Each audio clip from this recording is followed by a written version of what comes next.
আসসালামু আলাইকুম। আজকে শেয়ার করব রেস্টুরেন্ট স্টাইলে একদম পারফেক্টভাবে কলিজা ভুনা রেসিপি। আর এটা খেতে ভীষণই সুস্বাদু। সঠিক মেজারমেন্ট সহ আর কিছু টিপস সহ শেয়ার করব, যারা নতুন তাদের জন্য হেল্পফুল হবে, আর যারা কলিজা রান্না করলে শক্ত অথবা গন্ধ থেকে যায় তাদের জন্য খুবই হেল্প হবে। তো এর জন্য এখানে আমি নিয়েছি 1 কেজি পরিমাণ কলিজা, সাথে যে তিল আদায় ওটাও আমি নিয়েছি। এগুলোকে খুব ভালো করে ধুয়ে পরিষ্কার করে নিয়েছি। এরপর চুলায় বেশ কিছুটা পানি আমি ফুটিয়ে নিয়েছি। এখন এটাকে প্রায় 10 মিনিটের মতো সিদ্ধ করে নেব। আর এই কলিজাটা এই পর্যায়ে সিদ্ধ করে নেওয়ার কারণে কিন্তু ভিতর যে ব্লাড থাকে আর উপরে স্কিনে যে ময়লা থাকে এগুলি খুব সুন্দর করে পরিষ্কার হয়ে যাবে। এখন দিয়ে দিয়েছি কিছুটা লবণ, এরপর দিয়ে দিয়েছি সামান্য পরিমাণ হলুদ গুঁড়া। এগুলো দিয়ে খুব ভালো করে আমি সিদ্ধ করে নেব। আর লবণটা দেওয়ার কারণে কিন্তু ভেতর থেকে ব্লাডটা আরও খুব তাড়াতাড়ি বের হয়ে যায়।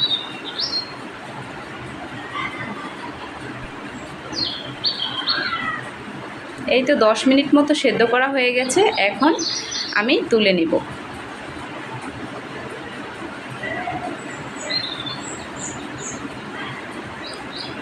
এখন এগুলোকে খুব ভালো করে ঠান্ডা পানি দিয়ে প্রায় 5-10 মিনিটের মতো পরিষ্কার করে ধুয়ে নিতে হবে। এরপর উপরে কলিজার যে স্কিনটা থাকে এটা ছাড়িয়ে নিতে হবে। আর এটা করার কারণে কিন্তু কলিজা যখন আমরা রান্না করব তখন এর ভিতরে খুব ভালো করে মশলাটা ঢুকে যাবে আর রান্নাটা খেতেও ভীষণ মজা হবে। এখন কুচি কুচি করে আমি কেটে নেব। ছোট ছোট টুকরো করে কেটে নিচ্ছি। আর কলিজা কিন্তু ছোট টুকরো করে রান্না করলেই বেশি মজা লাগে। এই যে আমার কেটে নেওয়া হয়ে গেছে।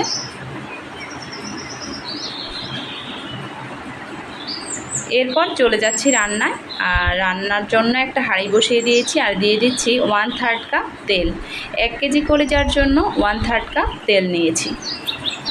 এরপর দিয়ে দিচ্ছি 2টো দারচিনি মিডিয়াম সাইজের, এরপর 4টে লবঙ্গ, 3-4টে গোলমরিচ আর 4-5টার মতো এলাচ দিয়ে দিচ্ছি। আর 2টো তেজপাতা একটু ছিঁড়ে দিয়ে দিয়েছি। এখন এই সবগুলি মশলা একটু নেড়ে দিচ্ছি, খুব সুন্দর একটা এরোমা পাবেন। তখন এই পর্যায়ে আমি দিয়ে দিচ্ছি 1 কাপ পরিমাণ পেঁয়াজ কুচি করা। কলিজা বোনাতে কিন্তু পেঁয়াজটা একটু বেশি দিলে বেশি মজা হয়। এরপর এখানে নিয়েছি বড় এলাচের অর্ধেকটা আর 2 টুকরো জয়ত্রী। আর এই মশলা কিন্তু খুবই হিসেব করে দিতে হয়, এগুলি খুবই স্ট্রং ফ্লেভার হয়, না হলে কিন্তু রান্নার টেস্ট কিন্তু খারাপ আসতে পারে। এরপর দিয়ে দিচ্ছি 1 কাপ পরিমাণ পেঁয়াজ ব্লেন্ড করে নিয়েছি এখানে। আর এটা দেওয়ার কারণে কিন্তু কলিজার জুসিনেসটা আর টেস্টও অনেক ভালো আসে। এরপর দিয়ে দিচ্ছি 1 টেবিল চামচ রসুন বাটা, 1 টেবিল চামচ আদা বাটা। এখন এই মশলাগুলিকে খুব ভালো করে কিছুক্ষণ কষিয়ে নেব যাতে কাঁচা গন্ধটা চলে যায়। এরপর দিয়ে দিচ্ছি 1/2 টেবিল চামচ হলুদ গুঁড়ো, 1 টেবিল চামচ লাল মরিচের গুঁড়ো, দিয়ে দিচ্ছি ধনিয়া গুঁড়া 1/2 টেবিল চামচ। এরপর দিয়ে দিচ্ছি 1/2 টেবিল চামচ জিরার গুঁড়া। তো এই মশলাগুলোকে খুব ভালো করে কিছুক্ষণ তেলের মধ্যে কষিয়ে নেব। এরপর বেশ কিছুটা পানি দিয়ে দিচ্ছি মশলাটা খুব ভালো করে কষিয়ে নিতে। সবগুলোকে খুব ভালো করে একবার মিশিয়ে নেব। এখন ঢাকনা দিয়ে ঢেকে 5-6 মিনিটের মতো কষিয়ে নেব। এই যে 5 থেকে 6 মিনিট পরে কিন্তু খুব সুন্দরভাবে মশলাটা রেডি হয়ে গেছে, তেল উপরে ভেসে উঠেছে, দেখতেই পাচ্ছেন। এরপর কেটে রাখা কলিজাগুলো দিয়ে দিলাম। এখন সবগুলোকে খুব ভালো করে একবার মিশিয়ে নিতে হবে। আর এই রান্নাতে এই টিপসগুলা ফলো করলে খুব সুন্দরভাবে কলিজাটা সিদ্ধ হয়, মশলাটাও খুব ভালোভাবে ভিতরে ঢুকে, রান্নাটাও তখন খেতে ভালো লাগে। এরপর ঢাকনা তুলে নিয়েছি, মাঝে একবার নেড়ে দিচ্ছি।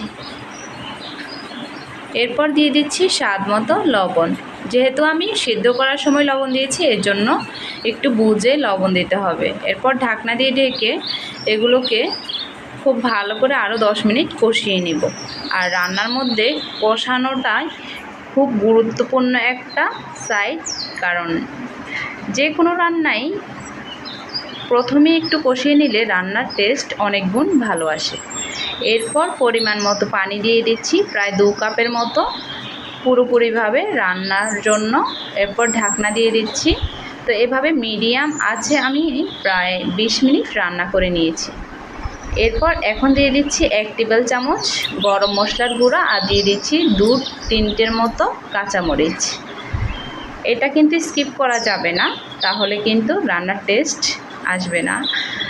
এখন সবগুলি মশলা খুব ভালো করে নেড়ে মিশিয়ে নিব। আর এখন এই অবস্থায় আমি লো ফ্লেমে রেখে ঢাকনা দিয়ে 10 মিনিট চুলায় বসিয়ে রাখব।